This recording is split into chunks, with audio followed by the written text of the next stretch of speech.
जय भोलेनाथ। सावन सोमवार है। भगवान शंकर की कृपा आप लोगों को प्राप्त हो। पूरे शिव परिवार की कृपा आप लोगों को प्राप्त हो। आप लोगों के सारे कष्टों को भगवान दूर करें। आज मैं आप लोगों को कथा सुनाने जा रही हूँ।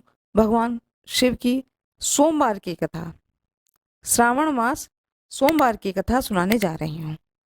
जितनी देर कथा सुने उतनी देर तक हाथ में, दाहिने हाथ में साबुत चावल और थोड़े फूल उसे जरूर रखें। कथा पूर्ण होने के बाद में उसे भगवान शंकर के ऊपर अर्पित कर दें। एक साहूकार था जो भगवान शिव का अनन्य भक्त था। उसके पास धन धान्य किसी भी चीज की कमी नहीं थी, लेकिन उसकी कोई संतान नहीं थी और वह इसी कामना को लेकर के रोज शिवजी के मंदिर जाकर दीपक जलाता था। साथ में भगवान शंकर की बड़े ही भक्तिभाव पूर्वक पूजा करता था। उसके इस भक्तिभाव को देखकर एक दिन माता पार्वती ने शिव जी से कहा कि हे प्रभु, यह साहूकार आपका अनन्य भक्त है। इसको किसी भी बात का कष्ट है तो आपको उसे अवश्य दूर करना चाहिए। शिव जी बोले, पार्वती, इस साहूकार के पास पुत्र नहीं है, यह इसी से दुखी रहता है। माता पार्वती कहती हैं कि हे ईश्वर, कृपा करके इसे पुत्र का वरदान दे दीजिए। तब भोलेनाथ ने कहा कि हे पार्वती, साहूकार के भाग्य में पुत्र का योग नहीं है। ऐसे में अगर इसे पुत्र प्राप्ति का वरदान मिल जाए भी गया तो वह केवल 12 वर्ष की आयु तक ही जीवित रहेगा। यह सुनने के बाद भी माता पार्वती ने कहा कि हे प्रभु, आपको इस साहूकार को पुत्र का वर देना ही होगा, अन्यथा भक्त क्यों आपकी सेवा पूजा करेंगे। बड़े ही भक्तिभाव से यह साहूकार आपकी पूजा करता है, इस उम्मीद से पूजा करता है कि इसकी मनोकामना की पूर्ति होगी। माँ पार्वती भोले बाबा से कहती हैं कि कृपया इसके भक्ति को देखते हुए इसकी मनोकामना की पूर्ति करें। माता के बार बार कहने से भोलेनाथ ने साहूकार को पुत्र का वरदान दिया, लेकिन साथ में यह भी कहा कि वह केवल 12 वर्ष तक ही जीवित रहेगा। साहूकार यह सारी बातें सुन रहा था, इसलिए उसे न तो खुशी हुई और न ही दुख। वह पहले की तरह भोलेनाथ की पूजा अर्चना करता रहा। उधर सेठानी गर्भवती हुई और 9वें महीने में उसे सुंदर बालक की प्राप्ति हुई। परिवार में खूब हर्ष उल्लास मनाया गया, लेकिन साहूकार पहले की ही तरह रहा। उसे बालक की 12 वर्ष की आयु का जिक्र किसी से भी नहीं किया। जब बालक की आयु 11 वर्ष की हो गई तो एक दिन साहूकार की सिठानी ने बालक के विवाह के लिए कहा। तो साहूकार ने कहा कि वह अभी बालक को पढ़ने के लिए काशी भेजेगा।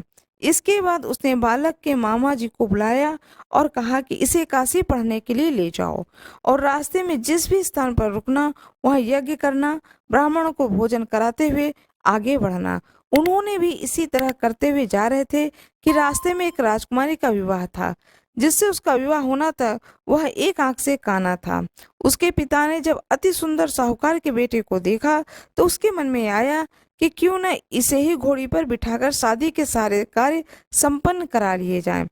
तो उन्होंने मामा से बात की और कहा कि इसके बदले में वह अथाह धन देंगे। वह राजी हो गए। इसके बाद साहूकार का बेटा विवाह की वेदी पर बैठा और जब विवाह का कार्य संपन्न हो गए तो जाने से पहले उसने राजकुमारी को चुनरी के पल्ले पर लिख कर दिया कि तेरा विवाह तो मेरे साथ हुआ, लेकिन जिस राजकुमार के साथ भेजेंगे वह तो एक आंख का काना है। इसके बाद वह अपने मामा के साथ काशी के लिए चला गया। उधर जब राजकुमारी ने अपनी चुनरी पर यह लिखा हुआ पाया तो उसने राजकुमार के साथ जाने से मना कर दिया। तो राजा ने भी अपनी पुत्री को बारात के साथ विदा नहीं किया। बारात वापस लौट गई। उधर मामा और भांजे काशी पहुंच गए। एक दिन जब मामा ने यज्ञ रचा रखा था और भांजा बहुत देर तक बाहर नहीं आया तो मामा ने अंदर जाकर देखा तो भांजा के प्राण निकल चुके थे। वह बहुत परेशान हुए, लेकिन सोचा कि अभी रोना पीटना मचाया तो ब्राह्मण चले जाएंगे, यज्ञ का कार्य अधूरा रह जाएगा। जब यह यज्ञ संपन्न हुआ तो मामा ने रोना पीटना शुरू किया। उसी समय शिव पार्वती उधर से जा रहे थे। माता पार्वती ने शिव जी से पूछा, हे प्रभु, ये कौन रो रहा है। तभी पता चलता है कि यह तो भोलेनाथ के आशीर्वाद से जन्मा साहूकार का पुत्र है। तब माता पार्वती कहती हैं कि स्वामी, इसे जीवित कर दें, अन्यथा रोते रोते इसके माता पिता के प्राण निकल जाएंगे।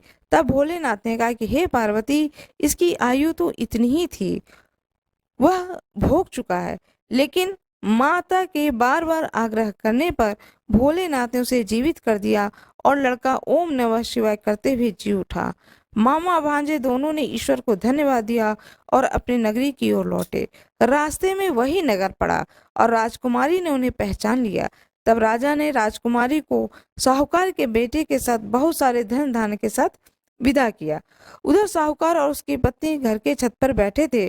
उन्होंने यह प्रण कर रखा था कि यदि उनका पुत्र सकुशल न लौटा तो वह छत से कूदकर अपने प्राण त्याग देंगे।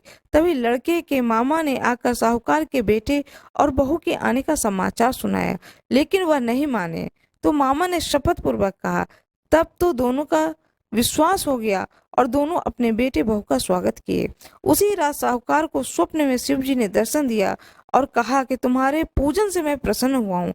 इसी प्रकार जो भी व्यक्ति कथा को पढ़ेगा और सुनेगा, उसके समस्त दुख दूर हो जाएंगे और मनोवांछित सभी कामनाओं की पूर्ति होगी।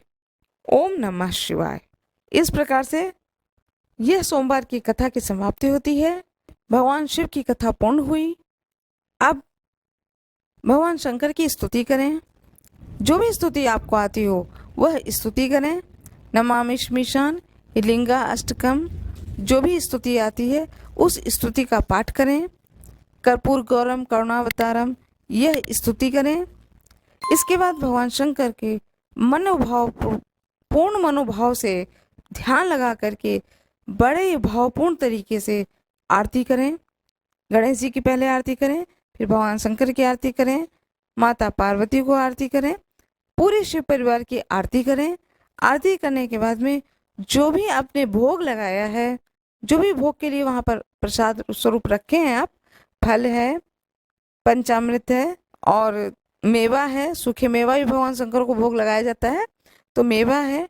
जो जिन जिन चीज़ों का आपने भोग लगाया है उसे भोग लगाएं। भोग लगाने के बाद में आरती पूरे परिवार को दें। पूरे परिवार भावपूर्ण तरीके से आरती लें। भगवान शंकर का जो प्रसाद है उसे पूरे परिवार को दें और स्वयं भी ग्रहण करें। जो व्रती है वह स्वयं भी ग्रहण करें। इस तरह से करने से भगवान शंकर का जो ये कथा है, इसको सुनने का पूर्ण फल प्राप्त होता है। भगवान शंकर के ऊपर कुछ न कुछ, जो शिवलिंग है उसके ऊपर कुछ न कुछ दक्षिणा अवश्य रख दें। इस बात का जरूर ध्यान रखें। यदि घर में पूजा कर रहे हैं तो पूजा स्थान पर शिवलिंग हो, फोटो हो, जो भी हो, उस पर कुछ दक्षिणा चढ़ा दें। और यदि मंदिर में है तो भी दक्षिणा वहां रख दें। चलते समय उस दक्षिणा को उठा करके दान पात्र में डाल दें, या कोई पुजारी जी हो, कोई पंडित जी हो मंदिर में, तो पंडित जी को दे दें। इस तरह से कुछ न कुछ दान अवश्य निकालें। पूरी पूजा समाप्त होने के बाद में भगवान शंकर से क्षमा प्रार्थना अवश्य करें। देखिए, हम सभी लोग मानव हैं, इंसान हैं, हमसे बहुत सारी गलतियां होती हैं और छोटी छोटी गलतियां बहुत सारी हो जाती हैं जाने अनजाने में। इसलिए क्षमा प्रार्थना अवश्य पढ़ें। यदि क्षमा प्रार्थना आपको नहीं याद है तो आप हृदय से हाथ जोड़ करके खड़े हो जाएं भगवान शंकर के सामने। अपनी मनोकामना को बताएं कि हे ईश्वर, मेरा ये मनोकामना है, इसकी पूर्ति करें। जो भी आपकी मनोकामना हो उसे बोलें। उसके बाद में क्षमा मांगे भगवान से कि मेरे पूजा करने में जो भी त्रुटि रह गई हो, जो भी मुझसे गलती हो गई हो, हे प्रभु, हे करुणानिधान, आप तो दया के सागर हो और मैं एक मनुष्य हूँ, मेरी उस गलती को अवश्य क्षमा करें। इस तरह से विनीत भाव से भगवान से क्षमा मांगे। जितनी देर कथा सुने उतनी देर तक हाथ में, दाहिने हाथ में साबुत चावल और थोड़े फूल उसे जरूर रखें। कथा पूर्ण होने के बाद में उसे भगवान शंकर के ऊपर अर्पित कर दें। यह कार्य अवश्य करें। ओम नमः शिवाय, इस मंत्र का जाप अवश्य करें। शिवालय में खड़े हो चाहे घर में हो, 108 बार जरूर पढ़ें। रुद्राक्ष का माला हो तो उसके ऊपर 108 बार जरूर पाठ करें। ओम नमः शिवाय का अवश्य जाप करें। मेरा ये वीडियो अच्छा लगा हो तो कमेंट बॉक्स में जरूर बताएं, ओम नमः शिवाय लिखें। मेरे वीडियो को लाइक करें, शेयर करें, चैनल को सब्सक्राइब करें। धन्यवाद।